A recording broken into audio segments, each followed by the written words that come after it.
right, folks, coming up on Roland Martin Unfiltered for Friday, April 5th, 2019. Chicago, they still plan to sue Jussie Smollett to recover money they say he spent on what they say were false claims of hate-motivated attacks. The new incoming mayor, she said he must be held into account. Really? Out of all the drama in Chicago, Lori Lightfoot, that's your first priority?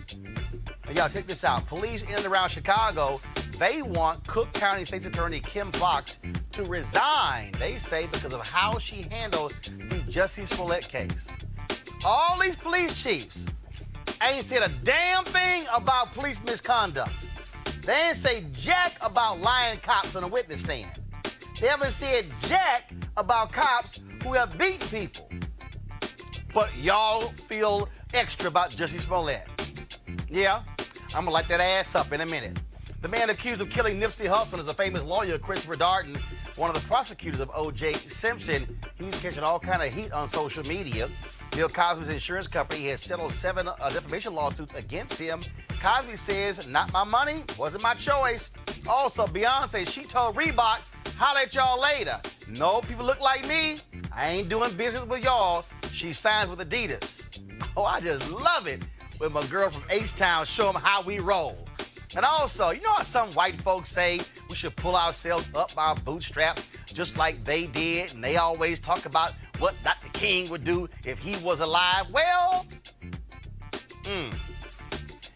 wait till I'm gonna deconstruct y'all Laura Ingraham, what she had to say, and invoke the name of Dr. King on the 51st anniversary of his death. Laura, I'm about to take your Ivy League graduating ass to school. Yeah, you know it's gonna be fun. We'll finish the show tonight with more remembrances of April 4th, 1968, with icons of the Civil Rights Movement, such as Bill Lucy, Juanita Abernathy, the widow of Ralph Abernathy, Eleanor Holmes Norton, Andrew Young, James Lawson, Dorothy Cotton, Claiborne Carson, and Martin Luther King III. Oh yeah, it's time to bring the funk. I'm Roland Martin Unfiltered. Let's go. He's got it. Whatever the miss, he's on it. Whatever it is, he's got the scoop, the fact, the find. And when it breaks, he's right on time and it's rolling. Best believe he's knowing. Putting it down from sports to news to politics. With entertainment just for kicks, he's rolling. It's on go, y'all. It's Roland Martin, yeah. Rolling with Roland now. He's funk, he's fresh, he's real, the best, you know he's Roland Martin now.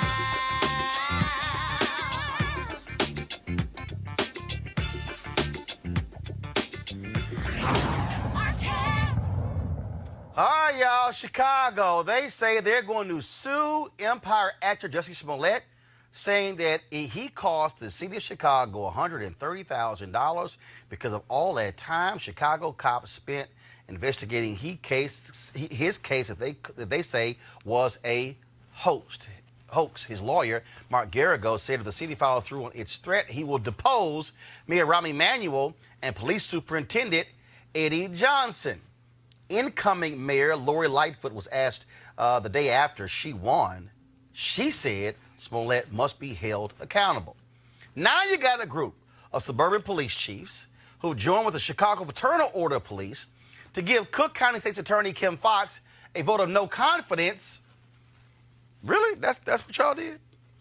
Fraternal Order Police President Kevin Graham stood with some 30 suburban police leaders and called on Foxx to resign. Of course, Cook County encompasses Chicago and a number of other suburban towns. Now, this is what I find to be real interesting, y'all. 30 chiefs come together to say Kim Foxx needs to quit.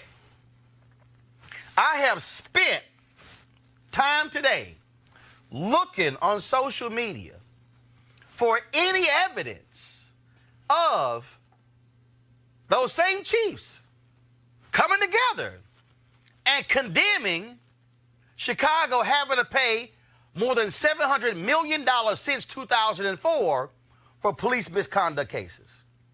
I haven't found one statement.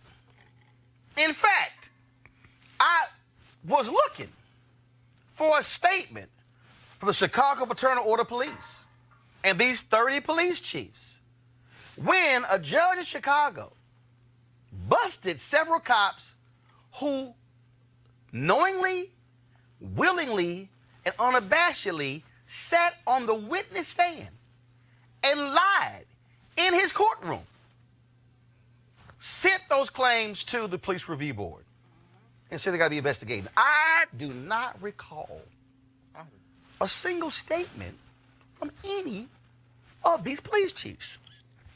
In fact, Dante Servin was a cop who was off duty, who saw some black folks talking and arguing. He interceded, escalated the situation, pulled his gun out, shot Rakia Boyd in the head, kills her. The former state's attorney charges him. They go to court. Judge says, gave the wrong charge. He walked free. I do not recall any of these police chiefs saying a word. In fact, when the Department of Justice came into Chicago and interviewed cops, and cops admitted calling suspects nigger, and cops admitted dropping off gang members in rival gang territory, I do not recall any of these chiefs or the Fraternal Order Police saying a damn thing. In fact, when it was discovered that Chicago had their own Guantanamo Bay on Holman Street, Right. where they had a facility where they would take people who were arrested and they would not enter the information into the police system. So when the family would hire a lawyer and the lawyer would go to the police department and say, where's so-and-so? They would say, we don't know what you're talking about, because they had no record of them in the system, because they were being held at the Holman Street location. I do not recall these 30 police chiefs holding a news conference. And the last point, the city of Chicago had to pay more than $40 million in reparations to black men who were beaten and abused, who went to prison, some were on death row, because former commander John Burge used Vietnam War era tactics, torture tactics against them, beating them with phone books, attaching batteries and cables to their genitals and shocking them, cost the city millions to defend him. I don't recall any of these chiefs coming together and condemning John Burge. But Jussie got y'all so hot and bothered that y'all literally want Kim Foxx to step down and resign. Let's just be real clear. We know exactly what's going on right now. Joining us is Cheryl Dorsey, a retired LAPD sergeant and a member of the National Coalition of Law Enforcement Officers for Justice. And she's also the author of a book. I'll have it in a second. Cheryl, to say I'm pissed at these trifling ass cops for doing what they're doing, they say nothing about any of that. But this black woman got these folks just upset because of Jussie. Well, you know, I trademarked a term that I normally use when there's a use of deadly force, and I call it contempt of cop. And by contempt of cop, what I mean is if you piss one off, there's a price to pay. Usually it ends up in deadly force, right? Like Eric Garner, he pissed him off, they choked him to death. Like Mike Brown, you know, he didn't get out of the street, they shot and killed him. And so now they're butthurt in Chicago. They are pissed off with Jussie about this whole situation. And so they are not letting this stuff go. They are going to ride this thing until the wheels fall off. It would be nice to see that kind of excitement and enthusiasm behind everything that went on around the Laquan McDonald shooting and all of the officers who were co-conspirators, if you will, in falsifying what happened that night, and they went to court and they were all found not guilty. They misused and abused the female officer who spoke truthfully about what those officers were engaged in. And so you don't see that appetite. And listen, police chiefs do what police chiefs do. Their job and their obligation is to protect that entity, that organization. And so that's what they're doing. They're circling the wagons and they're protecting the organization.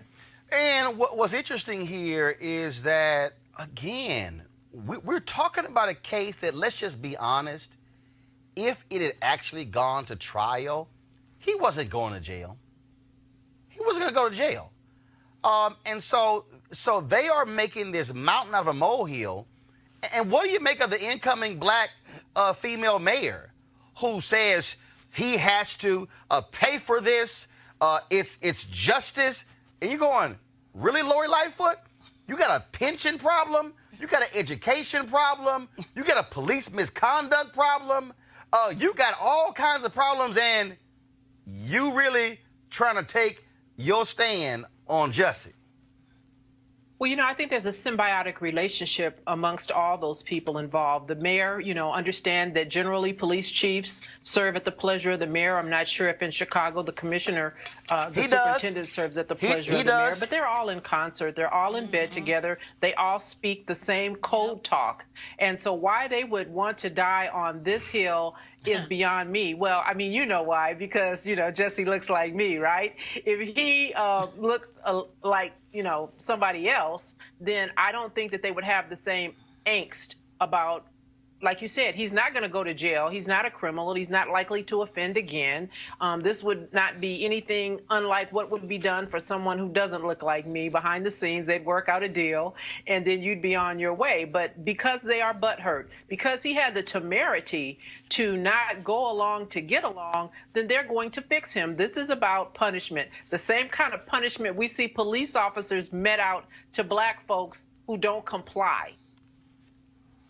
Well, I just think it's interesting to listen to these chiefs again hold their conference and so public, and the fact that 30 of them would do this shows the level of ignorance that you're seeing there. And you're right, they said nothing when Rahm Emanuel held that Laquan McDonald tape for 13 months. They have said nothing when cops have literally lied on reports and on the witness stand as well. And that's why I discount all of them, because they're utterly irrelevant. Cheryl, your last comment. Well, I say that problems that go on police departments are institutional, they're systemic, and they're top down. And we have evidence of 30 police chiefs who think the way that they do. And so it explains exactly why police officers think and act the way that they do. All right, folks. Cheryl Dorsey, again, retired LAPD sergeant, member of the National Coalition of Law Enforcement Officers and Justice. And Cheryl, give folks your book. I couldn't really hear all of what you said, but I think if you're asking me about my book, it's called Black and Blue, The Creation of a Social Advocate, and it's available on my website, www.sgtcheryldorsey.com. All right, Cheryl, we certainly appreciate it. Thanks so much. All right, I'm going to introduce my panel now. Barbara Arnwine, she's the founder of the Transformative Justice Coalition. Also, Eugene Craig, CEO, Eugene Craig Organization. Teresa Lundy, founder, TML Communications. And Cheryl said the cops, they butt hurt. Yeah. Yeah. Big time. It's not just Chicago, right? It's also Suffolk County, Boston, Massachusetts, where they filed a petition to the Supreme Court, the Supreme Judicial Council of Massachusetts, to have this newly elected prosecutor disbarred, because she said she wasn't going to pursue all these stupid misdemeanor crimes. She wasn't going to keep incarcerating people. So they filed a complaint to disbar her. Isn't she black? Yes. No. Rachel I'm Rollins. just saying. Rachel Rollins. This is no different than what they did to Crasser. Larry Krasner. Well, but also Marilyn Mosby in Baltimore, Exactly. Aramis Ayala in Florida as well. Everywhere. 2 black women. Everywhere. If you say that you're not down with the program of just incarcerating black people, Roland, and putting black people in jail, if that's not your game, then they don't want you. And they will do anything to take you down. Lightfoot, Wake up, my sister. Your city got one of the biggest problems going on in the entire country. Think about this, Roland. The out-migration. Black folks are leaving Chicago like crazy because they don't like the fact that the administration is not responsive to them, no jobs, nothing going on. So they've been leaving. So that you need to make your #1 priority. Eugene, I just think it's just laughable. I think it's laughable, too. I think these police chiefs are trash. I mean, FOP we know has been trash. I mean, that's nothing new. That's for sure. We've dealt with the trash, these other trashes, FOP in Baltimore City. But you know what? I'm gonna tell you what I really think. I think Jussie Smollett should, probably raise, $3 or $4 million, and over the next cycle, next 2 to 4 years, drop into the super PAC and target every last one of their bosses, the mayors, the county councils, the city councils, change that entire dynamic and get all these trash ass police chiefs up out of here. So you're saying take it to the election? Teresa?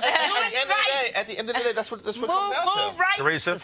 So I think we all on this panel represent, from Baltimore to where are you from? Oh, I'm in Maryland. I'm in with good old PG. Okay, and Go I'm ahead. in Philadelphia, and then the case at hand is in Chicago, right? So what is one thing they have in common? So like you said before, when you said District Attorney Larry Krasner, Yes.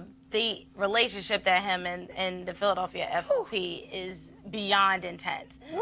The only way he is They winning threatened right to hurt now. him. Remember? Yes, I do. They threatened to hurt. And so the only way he is actually winning with some of those criminal justice reforms that's actually working for African Americans and minorities and immigrants is because of the advocacy groups around it, right? So with this new prosecutor in Chicago, yes, the factor is because your African American woman won. But when you say you are not playing ball and you are not locking up more people that's going to put more money into their pension system, that's where that's where the issues happen. And so I really do hope that some of those local organizations, we just had the National Action Network, right? They have a chapter in Chicago.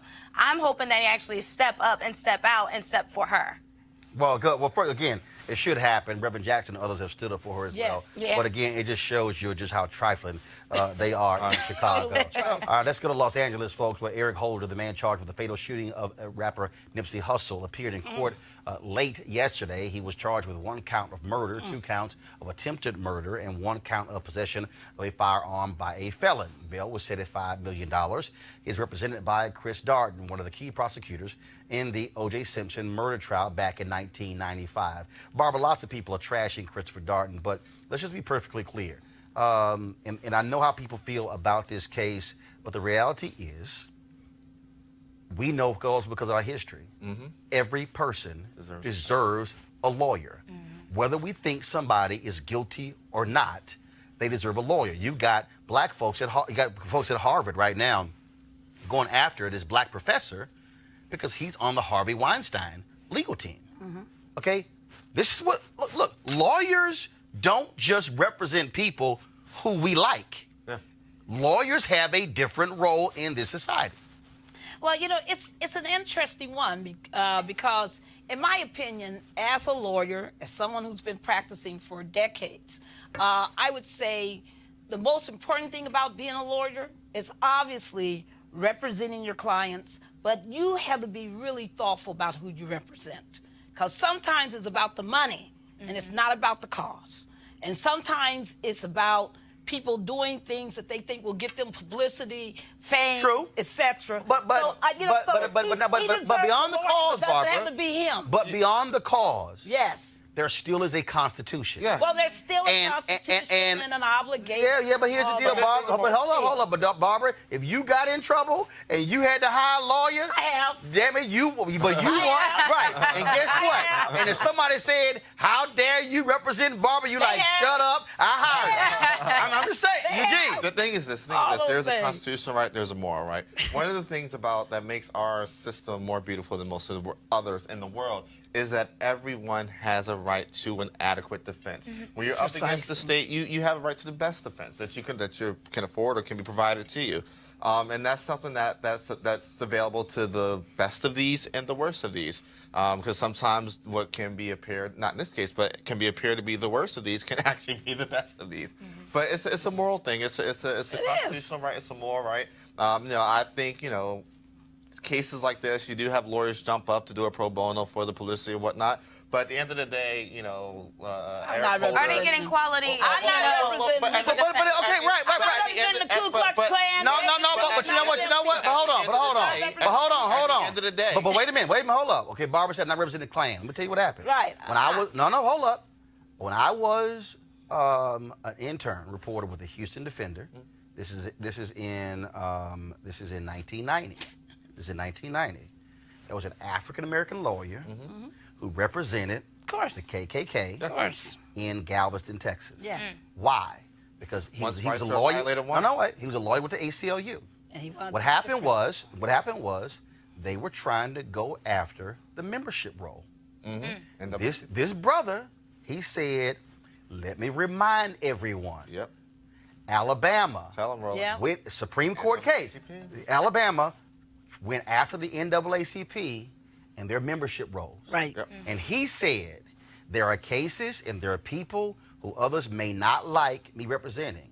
He said, but I am representing this case, not because he's a grand wizard with the KKK. He said, because if they come after him today, they could come after a black group tomorrow. Well, and that was the first. Wait. Hold on. Breathe, Barbara. The point I'm making is when you say I never represent KKK.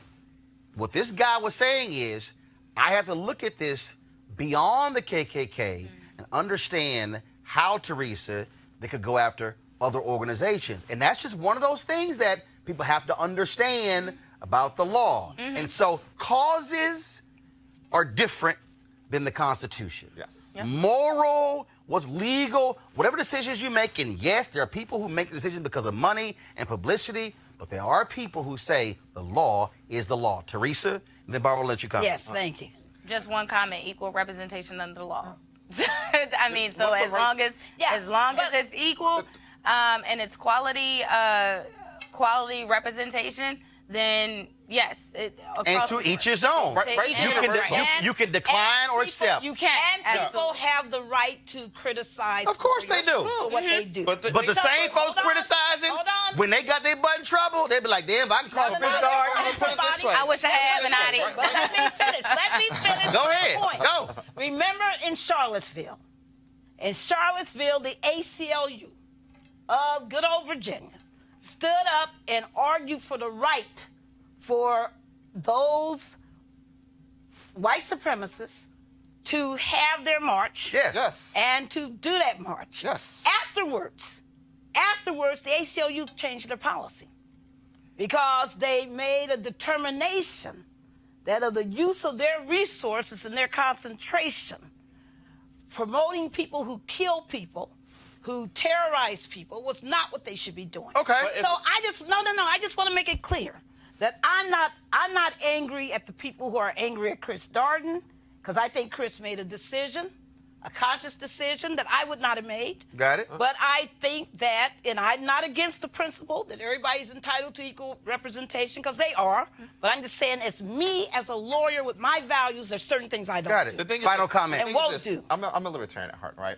Rights are universal. And the thing is this, once you open the door for rights to be violated, for someone's rights to be violated willingly on one end, it opens it up for the it opens it up for the rights to be violated on another end down the line. I come in and I say, hey, these white supremacists can't have their march, walking down the street peacefully, a peaceful march. Then down the road it comes, hey, you know what? You Black Lives Matter folk we're going to open a violation. It's not a false equivalence. Bottom line is here. universal. I'm going to say it again. Any of y'all watching, you can be mad at Chris Darden all you want to. But when you get your butt in trouble, you're going to hope an attorney says yes. Speaking of attorneys, 7 women sued Bill Cosby, charging he defamed them when he said they were lying when they claimed Cosby sexually assaulted them.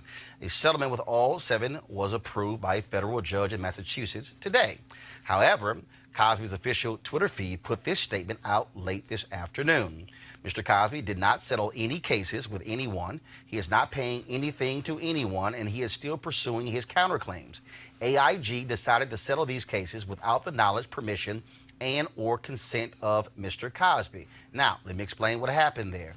AIG was embroiled in a legal fight with Bill Cosby because Bill Cosby contended that under his homeowner's policy, AIG was responsible for any of these legal claims. This thing went all the way to the Supreme Court. They kicked it back. The courts agreed with Bill Cosby. So even though AIG, they were the ones who could make the decision to settle this case, not Bill Cosby. And so that's really what happened there. And so AIG, they were on the hook for those dollars. And I'm sure by settling, they said, hey, it's better to extend it. And so just understand that's the background there. AIG did not have to get Bill Cosby's consent because, again, he sued AIG to say, no, y'all are the ones who paying for this. You got to fight this. And so the point when we say Bill Cosby hasn't spent any money, right, the money in these settlements actually comes from AIG and not Bill Cosby. That's why you pay your homeowner's insurance. All right, y'all, let's talk about Beyoncé. Check this out. Everybody was talking today about how she signed this major deal with Adidas. Well, today on ESPN, one of their reporters, Nick DePaula, he's told this interesting story that she walked out of a meeting with Reebok as a result of the lack of diversity. This is what he said. Nobody in this room, this is what he said, Beyoncé said, quote, nobody in this room reflects my background, my skin color, where I'm from, and what I want to do.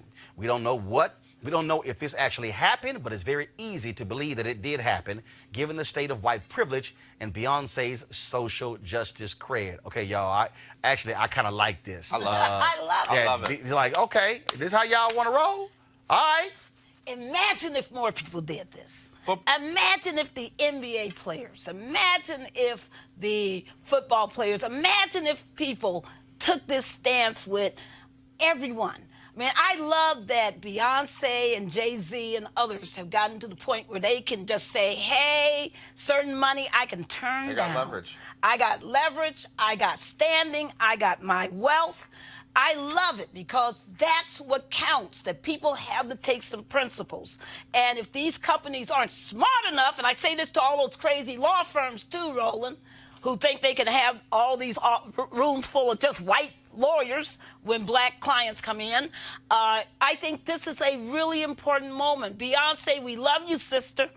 The Beehive is not just, the Bayhive is not just brothers and sisters. It's all of us who love you, my dear. Eugene. Yeah, I'm a certified member of the whole hive and the Beehive. The thing is this is what happens when you have leverage that you could bring to the table. Yes. You know, she knew what she was bringing to the table. She knew that it was going to be an automatic value add for whatever company that she decided to work with. And it's the ability to say no. You know, and the thing is this, I agree with you. I wish a lot of folk did have the leverage that the Carters have. Precisely. I'm a believer of, hey, you know, what Jay-Z and Beyonce are doing, especially in this particular time, in this particular moment, they are laying down literally a super highway for the next generation to be able to walk in and not have to take the slave deals that a lot of folk have been pushed into over the last 20 years. You know, I wish a lot of the NBA players and NFL players could do it, but the honesty of it is that, you know, your non-star NBA player is going to be forced to take a crappy deal because of just the way the system operates. But with what's happening in this very moment, especially in the fashion industry and the entertainment industry, with the level of independence that artists are now being able to garner and gain, people are walking in with an amount of leverage that they've never had before. They're walking in with an amount of negotiating power that they've never had before, and it's a great thing. And it's more than that, Roland. It's also having the consciousness. Yeah. Because there have been some black athletes and others with money who did not have this level of consciousness. Yeah. And if they had done what they should have done, it would be a whole different ball. Well, again, but that's what happens again when you do have that leverage. I'm sure Reebok is going, damn, we got to go hire some black people. And look, here's the other piece. This is precisely why This is precisely why those of us at the National Association of Black Journalists have called out CNN. Yes. Because when you have no black executive producers, no black vice presidents, no black executive vice presidents, no black direct reports, but then you say you want to represent all people. Somebody has to do it. And so CNN, they've still yet to meet with us because Jeff Zucker's still mad, saying we're not gonna meet if Roland at the table. Well, Oh, okay. let me just help you out, Jeff. This is very simple. 2 weeks ago, we had the deadline to file to run for the board of directors of National Association of Black Journalists, and I'm running unopposed with VP Digital. So I ain't going nowhere for the next 2 years. So if y'all don't want to meet with us for 2 years, that's fine. But I can tell you right now, we're gonna keep that pressure for y'all to hire some black people. Just letting you know. And gonna keep calling you out every single day. Speaking of jobs numbers came out today. 196,000 new jobs were created in March, up from a revised February number of 33,000. The overall unemployment rate stays at 3.8%, and wage growth is up. Black unemployment went down from 7.3% in February to 6.7% in March. The white unemployment rate was 3.5%. A little more than half of the rate for African Americans. And also, I just want to go ahead and read you this. John Harwood sent this tweet out, and I'm going to pull up in a second. And again, you know, what you have is you have all of these people who are running around talking about Donald Trump and talking about what he has done with the economy. And so this is what John Harwood tweeted. Here we go to my iPad. GOP Rep Brady hailing job growth data today. Trump has turned the economy around after years of stagnation. Well, this is the average monthly job growth for the last 7+ years. 2012, it was plus 181,000. 2013, plus 192,000.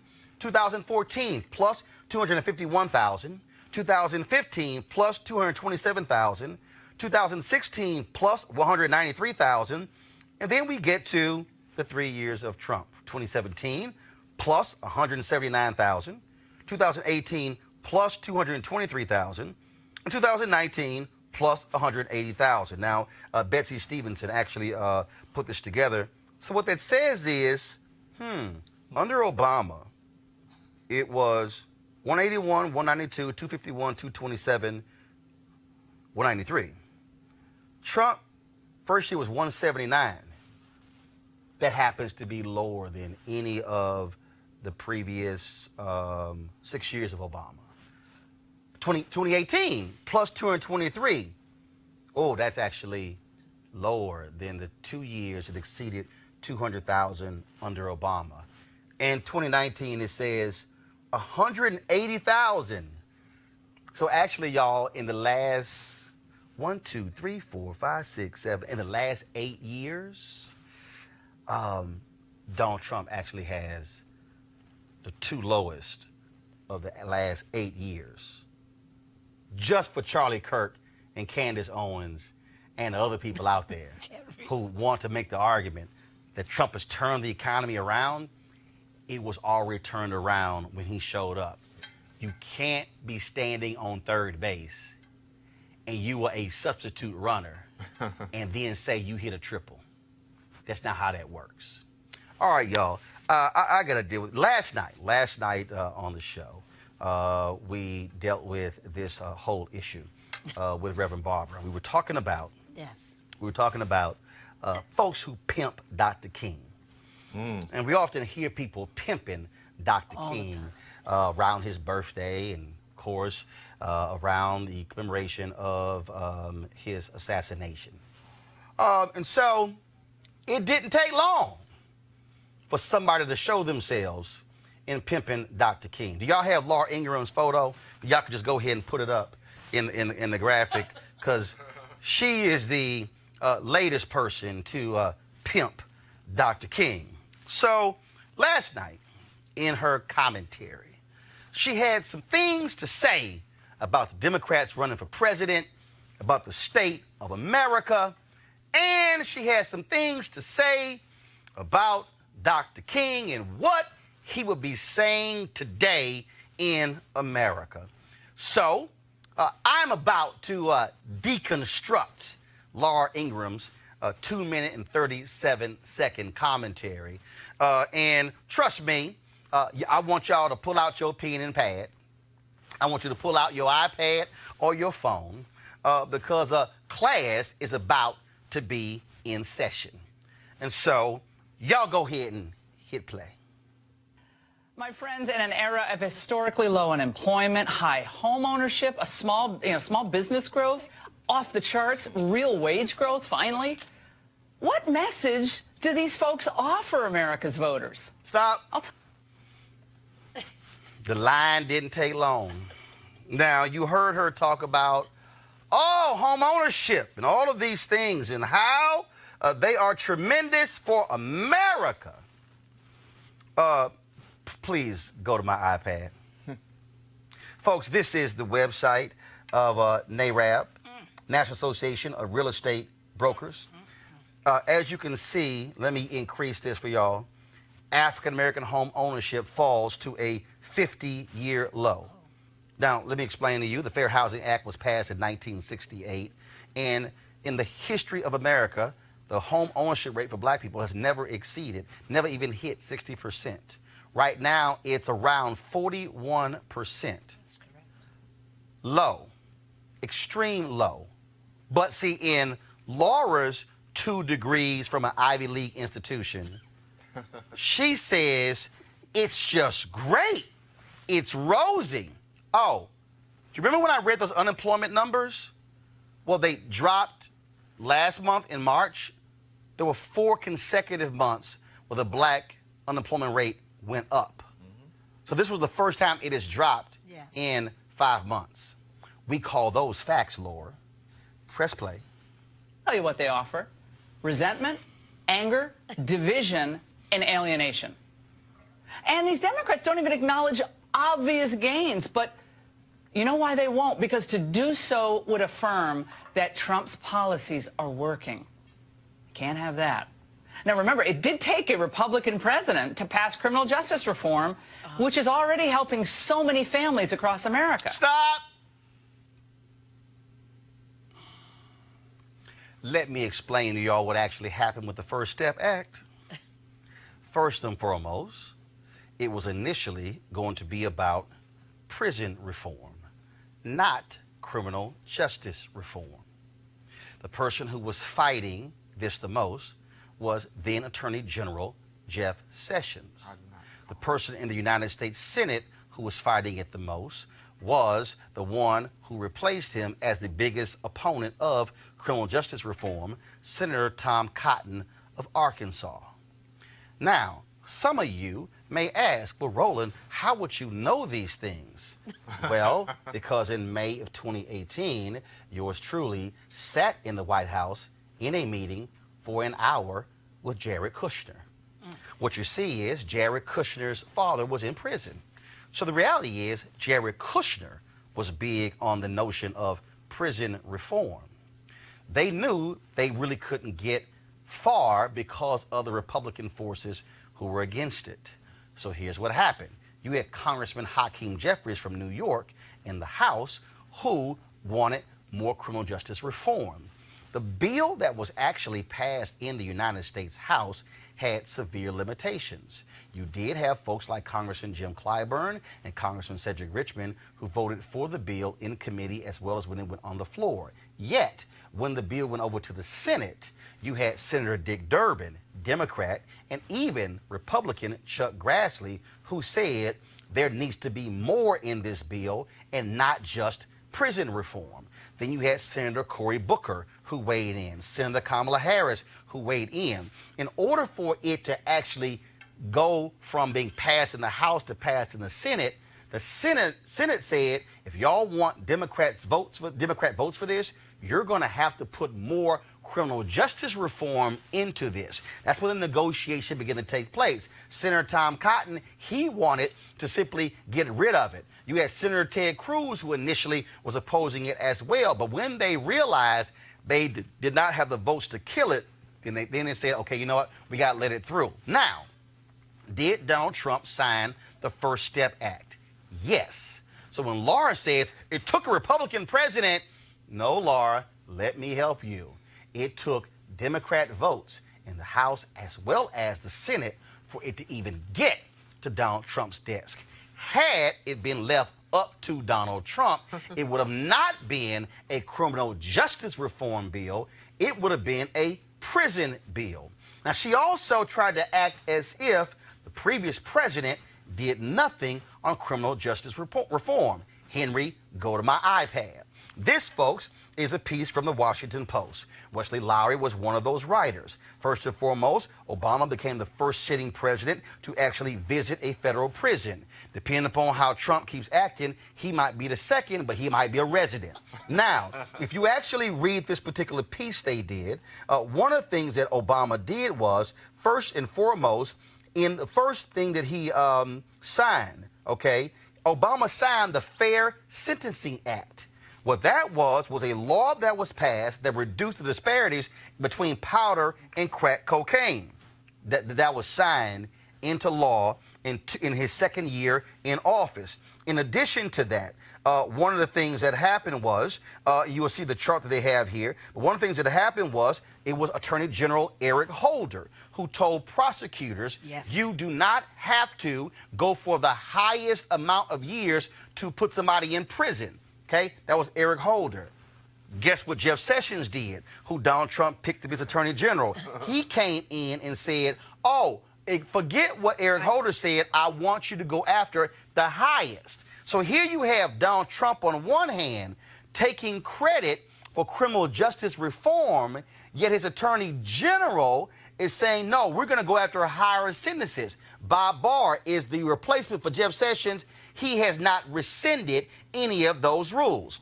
Under Eric Holder, Attorney General for Obama, he said, we are not going to use private prisons. Jeff Sessions, under Trump, says, we will use private prisons. Barr has not rescinded that particular decision. So just so you understand, when Republicans want to claim credit for criminal justice reform, we're talking about a small piece of criminal justice reform that was forced on them as opposed to a much more expansive and broader bill. Not only that, Donald Trump has taken credit for the people who have been able to go home. Well, here's the problem with that. Henry, go to my iPad. This is a report from the Brennan Center for Justice. And they said 4 ways the Obama administration has advanced criminal justice reform. Number 1, increase commutations. Okay. Second, create a presidential commission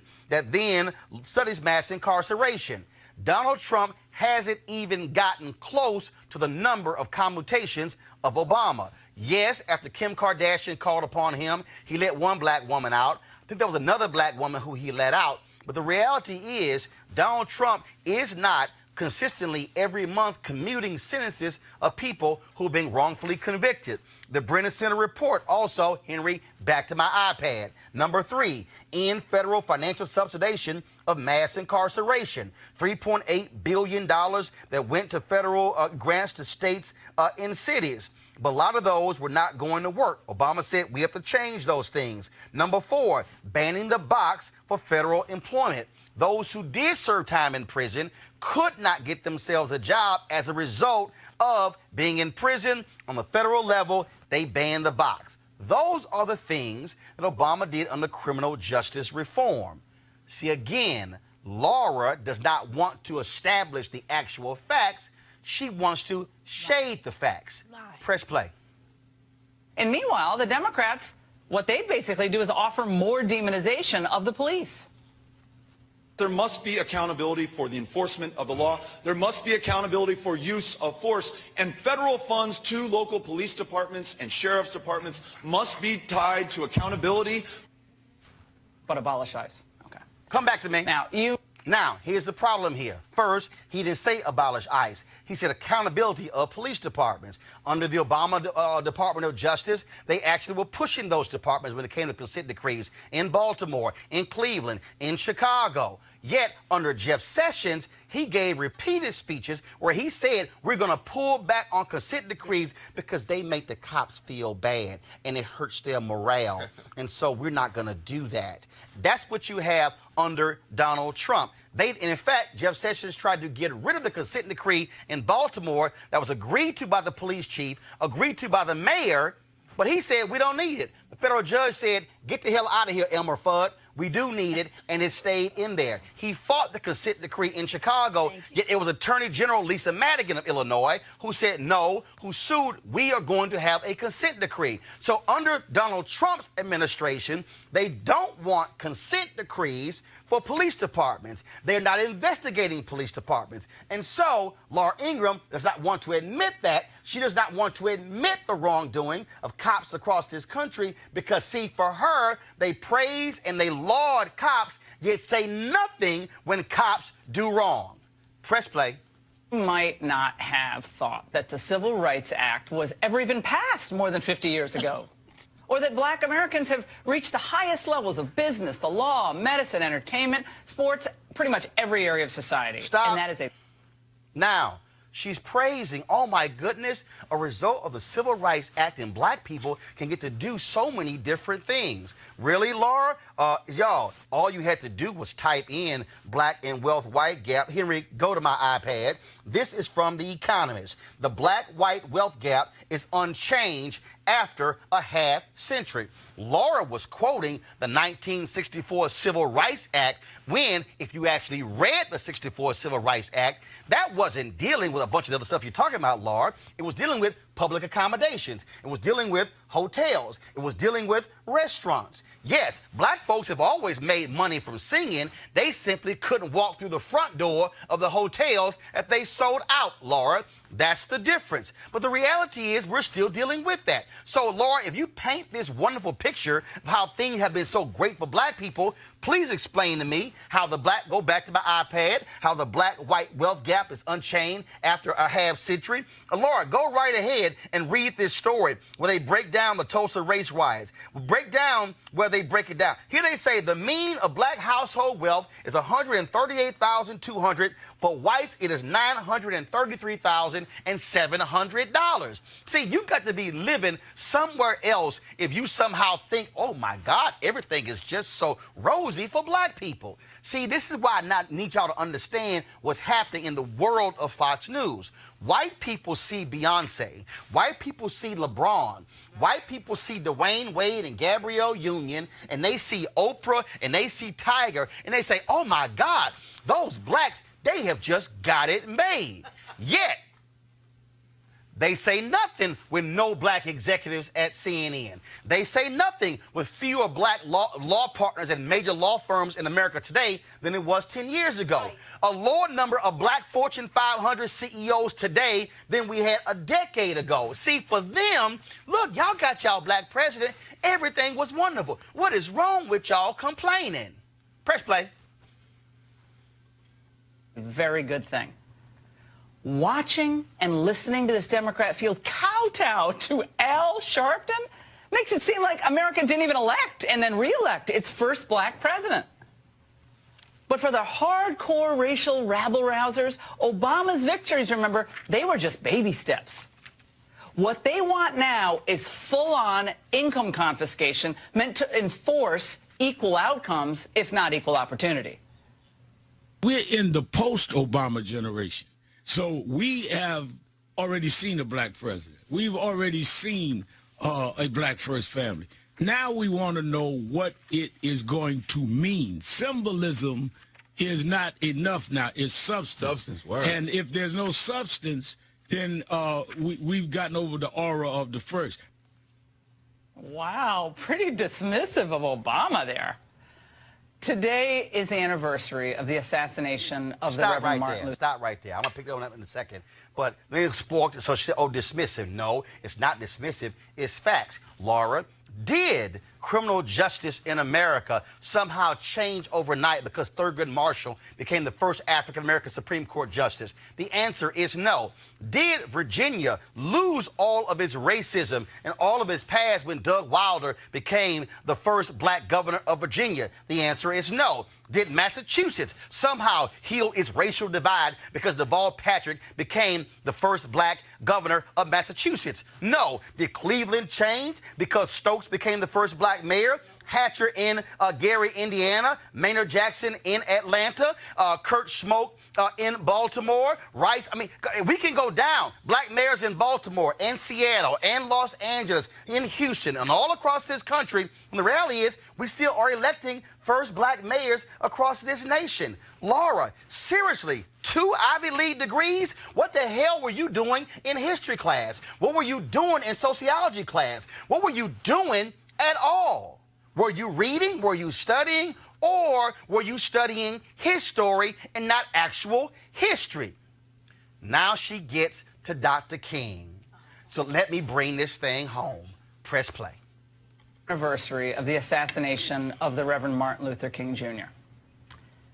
I was thinking, like, if he were alive today, I wonder what he'd think about such dismissive comments and about a Democrat Party that believes it can regain power by living in a constant state of protest or racial hatred and denial. And that's the angle. Oh, Laura, by all means. Let me take you to April 3rd, 1968, when Dr. King gave his speech, the mountaintop speech. Let me help you out. Here's a book for you to read. It's called Martin Luther King's Biblical Epic, His Final Great Speech by Keith D. Miller. See, in that particular speech, you mentioned what would Dr. King have to say about Democrats in a perpetual state of protest. In that speech, he was talking about protest. He was talking about fighting a particular system. He was talking about what we must do. Oh, Henry, please go to my iPad. Here's Dr. King saying, now we're going to march again. And we've got to march again in order to put the issue where it's supposed to be and force everybody to see that there are 1,300 of God's children here suffering, sometimes going hungry, going through dark and dreary nights, wondering how this thing is going to come out. That's the issue. Then he said, we aren't going to let any mace stop us. We are masters in our nonviolent movement in disarming police forces. That's what he said. Then he goes later in the speech. He also says, commend the preachers and what they're involved. Then he says, Laura, now the other thing we'll have to do is this. Always anchor our external direct action with the power of economic withdrawal. That's what he said. Now, come on back. Now, here's the other piece. Y'all, Laura started her commentary by saying, Democrats, they want to sit here and take money. Then she quotes King.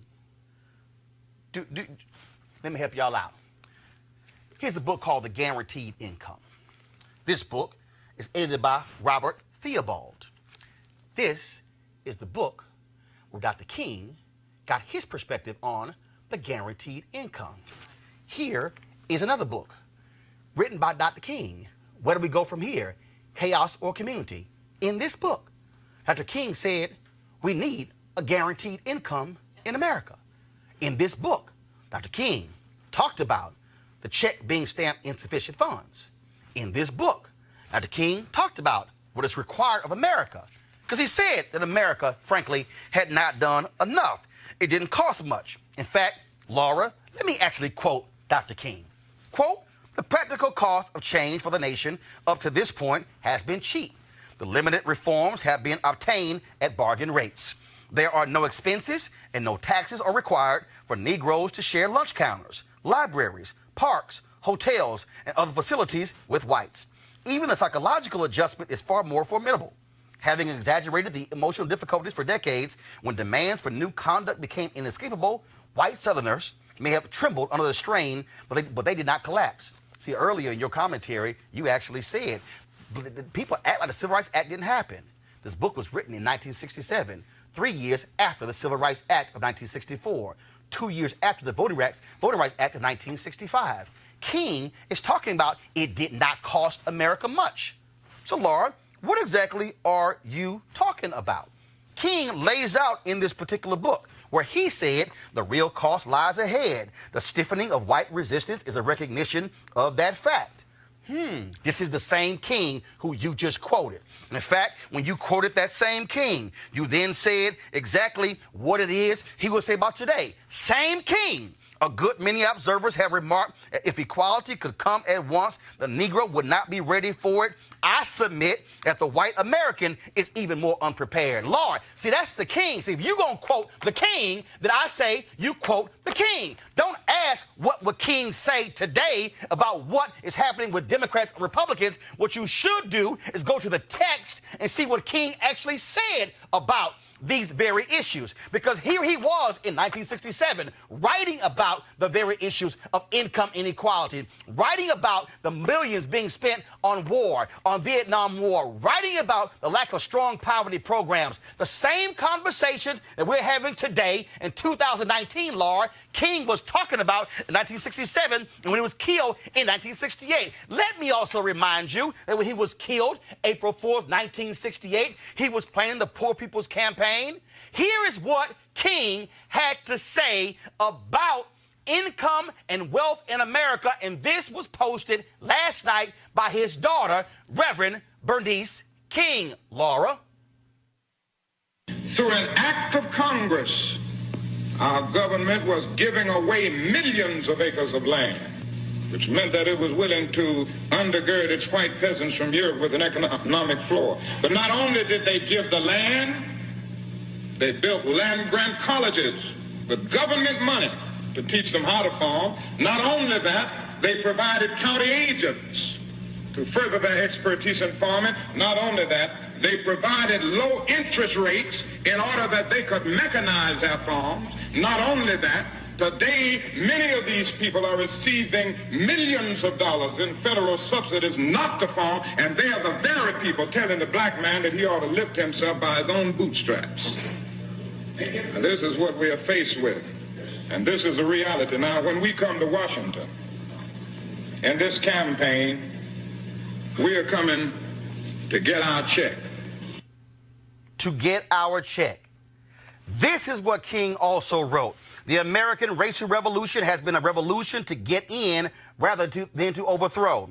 We want to share in the American economy, the housing market, the educational system, and the social opportunities. This goal itself indicates that a social change in America must be nonviolent. If one is in search of a better job, it does not help to burn down the factory. If one needs more adequate education, shooting the principal will not help. If housing is the goal, only building and construction will produce that end. To destroy anything personal property cannot bring us closer to the goal that we seek. Laura, he was talking about the riots in 1967, which the Kerner Commission report broke down where they said there were two Americas, one white, one black. See, this is real simple, Laura. There's a reason why you're not going to invite this black man on your show. Because, see, unlike you, Keith Miller's book, I've read it. Where do we go from here? I've read it. King's book, Strength to Love, I read it. Why We Can't Wait, I read it. The Guaranteed Income, I've read it. So when I go on, I'm not talking about King in some interesting, weird sort of way, throwing out a question. I'm going to present you undeniable facts based upon what he said and what he preached. See, the problem is folks like you, Laura, with your 2 Ivy League degrees, somehow skipped over all these texts. I might be a Texas A&M graduate, may not be an Ivy League school, but I have the ability to actually read these books and others. But the problem is you want to present this very nice, wonderful, rosy white view of who King is, because what y'all want is for MLK to be that civil rights mascot that's a bobblehead who you put on the shelf and break out twice a year and go, that's Dr. King, nice and wonderful, and he was all about love, when in fact he was a radical. Theobald book, The Guaranteed Income, he lays it out. He said it's about the economic distribution in this country. So yes, Laura, you're absolutely right. When you say Democrats are talking about a redistribution of wealth in America away from the haves to the have-nots, that is exactly what King was talking about in 1963 at the March on Washington, and in 64 when he was in Birmingham, and in 65 when he was in Selma, and in 66 when he was in Chicago, and in 67 on April 4th, 1967 when he gave the Beyond Vietnam speech in Riverside, and when he went to Memphis to stand with sanitation workers.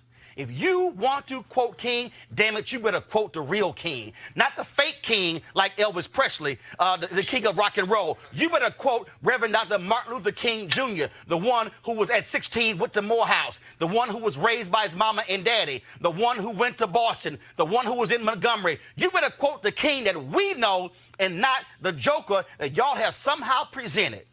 Lord, you may have spent all those years getting an Ivy League education. I dare say you got more in this education in the past 15 minutes than you ever gotten with those 2 Ivy League degrees. You should ask for your money back.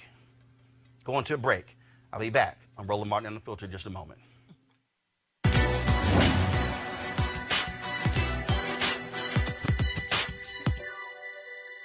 Non-voting is a fruitless temper tantrum.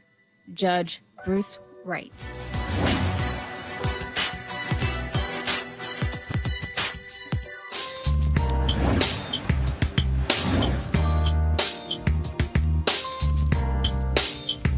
All right, folks, HBCU Giving Day, University of Simmons College. Of course, that's Simmons College, ky.edu. That is, of course, the university we're supporting. If you want to support them, please go to that website and give to support all that they do.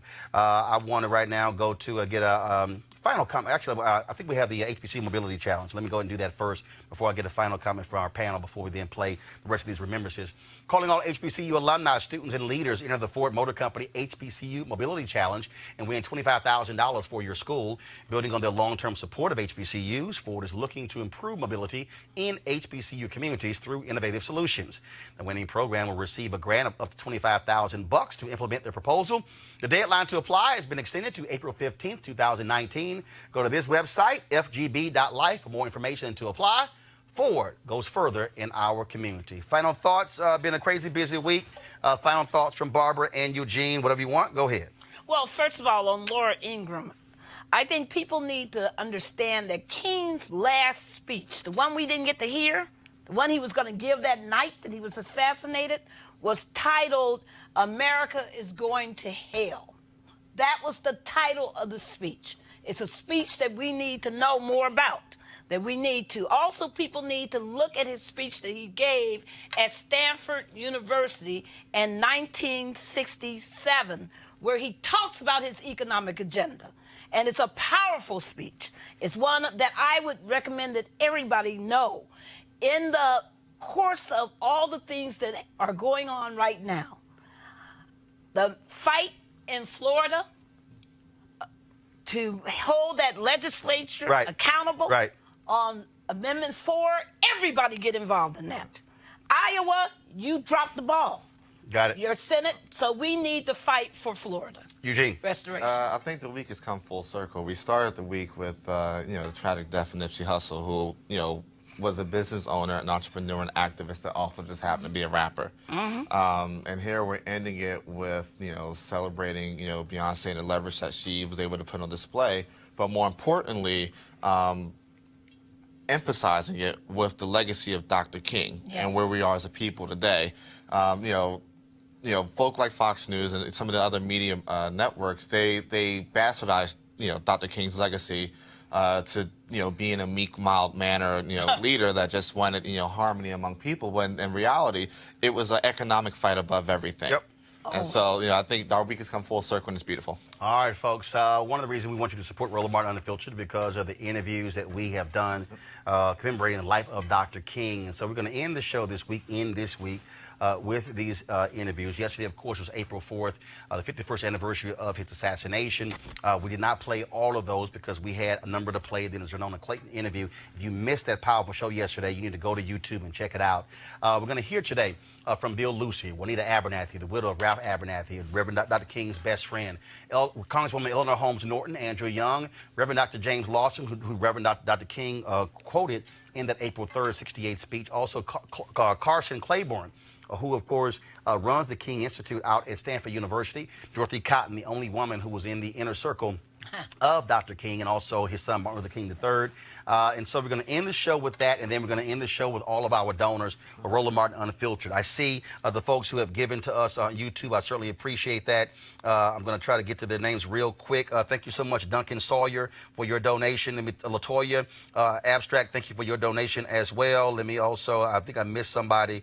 Let's see, Tavia Cleveland, thank you very much as well. If you want to support what we do, because again, what you just heard me break out with Laura Ingraham, you ain't gonna hear that on CNN or MSNBC or anywhere else. This is why we must have our own shows, our own platforms to speak our issues. So we want you to support Roland Martin Unfiltered by going to RolandMartinUnfiltered.com. You can give via Cash App, PayPal, Square, no matter what you can give, no matter what amount you give. Folks have given $2, folks have given 50, 100, 500, 1,000. And so we want you to support what we do. I would love for us by the end of this weekend to have 250 new members to add to the video we're going to play after these King interviews, just so you know that. Also, I'm going to be gone all next week. We leave for the Tom Joyner Morning Show cruise on Sunday. And so I'll be doing interviews on that. I got work to do on the cruise, but we're going to have all of our familiar faces will be guest hosting the show. And so we want all of you to still tune in next week. And so, again, please support this show to make this thing possible. We must be able to support our own and fund our own freedom. And so we wanted to end it in the appropriate way. Hear more voices. We're talking about April 4th, 68, what they were doing, how they felt, but also how they carried forth. Because today being April 5th, folks, the day after, not only that, that night, King was dead, 3 hours. They were already planning what was next. They said, we got to keep going. And we do the same thing now. Y'all have a great weekend. That was the most traumatic incident in my life ever. Losing a father publicly, along with the world. I mean, we saw it on television. In other words, I was sitting in our family room. We were all of us, I think all four of us. And it was flashed across the screen. Dr. Martin Luther King Jr. has just been shot. We rushed back to Mom's room to get some understanding. Well, what happened? And Mom was preparing to go because she had received a call, go to Memphis, from Andrew Young and Jesse Jackson. And so she actually was preparing to go. She got to the airport and the mayor of the city was walking toward her, and she could tell that the way he was walking there was not going to be good news. And he said to him, I'm sorry, Mrs. King, Dr. King did not survive.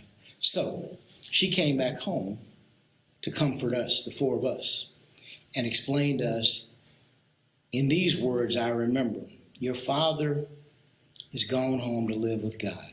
I don't remember her saying he was assassinated. She never used that harsh language. He's gone home to live with God. You'll see him. But when you see him, he will not be able to hug and kiss you as he often did. But one day, you'll see him again. That was sufficient for me, but my siblings continued, the older ones, Yolanda and Dexter, continued to ask questions. I accepted what Mom said for the time being, although I was just kind of in a daze. I mean, it was like, well, what are we going to do? How are we going to make it without Dad? There was some staff down on the ground, and Ralph was putting aftershave, Aramis aftershave on, when he heard what he said sounded like a firecracker. And then he looked down and saw the soles of Martin's shoes. And he ran outside. And the staff was up crying and all carrying on. And he said, stop acting like sissies. Call the ambulance. Call the ambulance. You don't have time to cry. Call the ambulance. And he called the ambulance. And when they got there, the ambulance came. And they got in, Ralph got in, and took Martin on to the hospital. And Ralph said to Martin, he grabbed his head, he said, Ralph, Martin, this is Ralph, this is Ralph, this is Ralph. And he grabbed him up and held him. And he said, Martin whispered to him, please, Ralph, take my people forward. And Ralph said, oh, Martin, oh, Martin, oh, Martin. And he never said another word. As much as we had learned of his encounters with danger, I have to tell you, Roland, assassination I was not prepared for. I was young and married and just had my first child, and you know, for me, the civil rights movement would go on, or some version of it, forever. Yes, I knew King was in danger, and yes, Malcolm X had been assassinated. What I did not understand is that I was in the decade of assassinations, where when people disagreed with you, they would kill you. In the evening, I lose track of the time, but the word came over the radio that Dr. King had been shot on the balcony at the Lorraine Motel. And among all the unbelievable things that you just refused to accept, this was one of them. So you hear this on the radio. So a co-staffer and myself, we were like 5 minutes from the Lorraine Motel. We jump in the car and we come around here. By the time we get here, police were already here, keeping people out as opposed to keeping people in. And this whole evening was just one that we had difficulty believing. Dr. King, as prominent a leader as he was, to be shot on the balcony made no sense to us at all. It was not like he was a stranger in town. He should have, and perhaps did have, as much security as you could have. But the evening ended with not only with the shooting, but with him being taken to the hospital. Our responsibility then was to make sure that nobody else was injured. I mean, the city obviously was just outraged, and our job was to make sure that the people, got home all right, didn't confront the police or anybody else with any activities that would cause there to be more harm. And then to reconvene a meeting of all the partners in this thing to talk about where do we go from here. You get word that he's died. Where are you, and how do you react? Well, personally, it was an incredible level of sadness. It was not like you had a leader who preached violence. You had probably one of the most committed men to nonviolence, yet to be killed through a violent act. We were a little, we had to think through what this all meant. How and what do we do with the men the next day?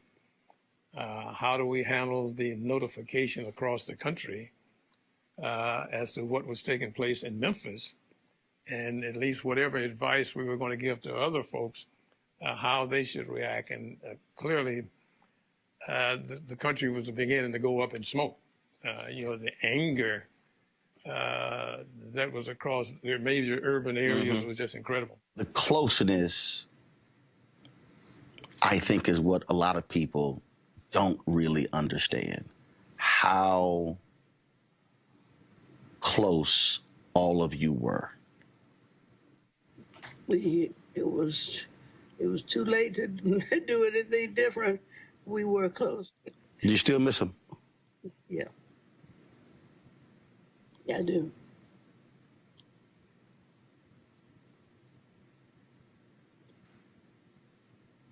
Probably always will.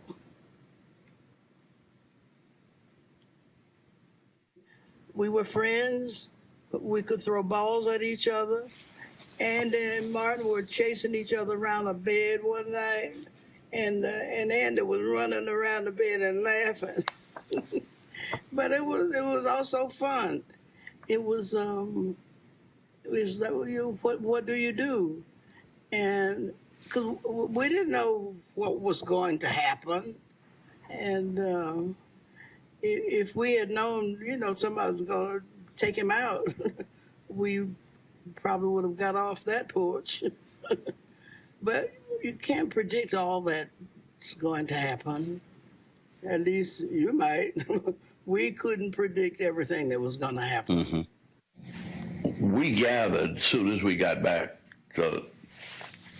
and we said, look, you can kill the dreamer, but you got to keep the dream alive.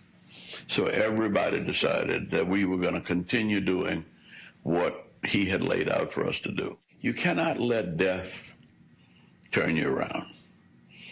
And we had to kind of use what he left us. And President Johnson did do that, and we got the Great Society and Medicare, and a lot of the poor people's dream was fulfilled in that Great Society bill that Lyndon Johnson introduced after his death. We should commemorate. A great leader died 50 years ago, and what we're doing here on the Stanford campus is we're going to commemorate the mountaintop speech on April 3rd. But after April 4th, what I want to see is what's going to happen with the legacy, not just of King, but of the movement that he symbolized. If we have a commitment to answer his question, where do we go from here? Then I think we've done something useful.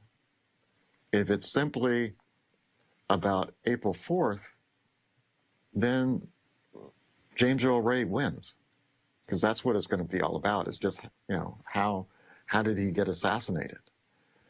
But we need to find some way, like right here at this institute, these papers, these should be on every cell phone. You've got Apple Computer that makes more money than, almost $1 trillion. Why couldn't all of this just be downloaded for free so that everybody would have access to this legacy, this wonderful legacy that's part of American history? And I think that we can start doing that in terms of actually learning. Here's a visionary. We need to understand, what was that vision? Because he envisioned a better America. He envisioned an America that transcended these divisions of race and class and religion and all these sorts of things that are tearing apart other countries.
You want to check out Roland Martin Unfiltered?